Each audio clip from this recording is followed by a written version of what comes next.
Hey guys, what's up? It's Ash from Move. Well, technically the back of Move. It's a beautiful day in Florida, so we get to film outside and do fun outdoor stuff. Anyway, a couple conversations came up this morning and I thought I would share my insight on it. This has been, I think this debate, conversation's been going on for at least 20 years. It's a whole issue of a butt wink in the bottom of a squat versus an anterior tilt. And someone's saying, I was at the bottom of a squat, ass to grass, and I butt winked a little bit or tucked my bum under, and I kind of tweaked it a little bit. I got to make sure I stop doing that. So my brain goes, okay, I got it. That makes a lot of sense. In other words, I'm not saying to that person, well, you're wrong. You should be able to butt wink out of the bottom and not hurt your back or not tweak your back. Well, my brain kind of goes with this two directions. Number one, I agree that under max load, you should be able to hold a nice strong anterior tilt. So if I'm at the bottom of a squat here, an anterior tilt is it's an anterior tilt. It's a bit of a pelvic forward rotation, belly button drawn in, lumbar spine is in its normal, slightly lordotic curve, okay? So that would be considered the anterior tilt. Now, butt wink out of the bottom would be when I would go posterior, like that. It allows the butt to drop down into the start position lower, but clearly it's not really an ideal position for the low back under max load. However,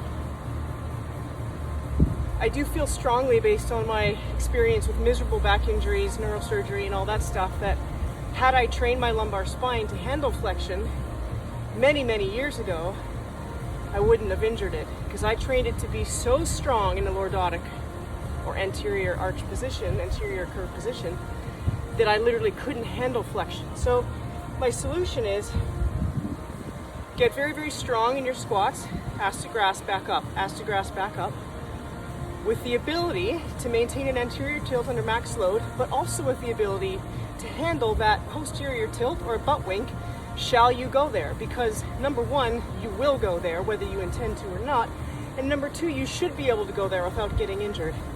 Another drill to work on that is actually just sit in resting squat and allow your pelvis to go into a posterior tilt, and then work on the anterior tilt as well from that position. But I'm going to show you a Jefferson curl. This is very well known in the gymnastic strength training world. I learned it from Christopher Summer in Gymnastic Bodies back in the day. This drill actually trains flexion of the lumbar spine, or flexion of the entire spine from cervical, thoracic down to lumbar. It's a great posterior chain stretch too, and I feel it's a very good accessory drill for training lumbar flexion and the ability to handle a posterior tilt or a butt wink out of the bottom of the squat. So I've just got a box. This bar is pretty light. It's only 8 kilos. Great starting bar. Got to wrap the hair. It's getting in the way. All right. Feet together. Start in a posterior tilt. I have my feet slightly over the bench because I want my weight to be forward over my toes, not behind over my heels. So start posterior tilt, tuck the chin.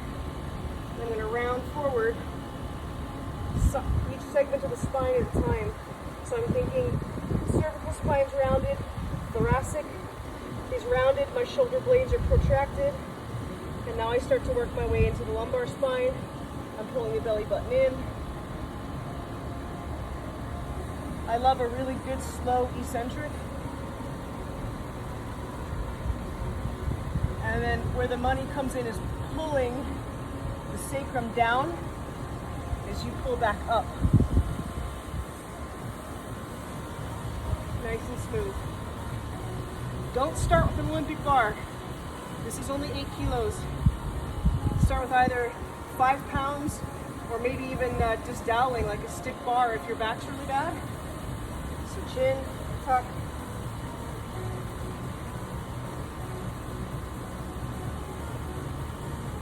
You'll probably notice a couple sticking points. That's okay. We'll just work through them.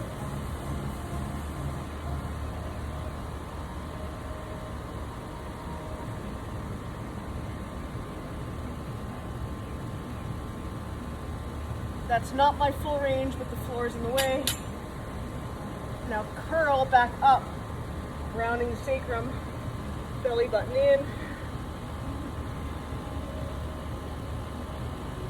all the way back up. So there's just a couple of reps of Jefferson curl. Take your time with those, get them right.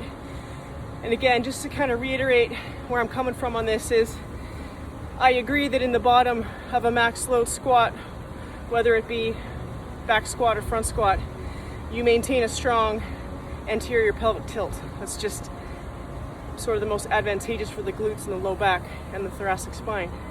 However, it's not going to be perfect. You're going to experience a butt wink. You're going to fall into a posterior pelvic tilt.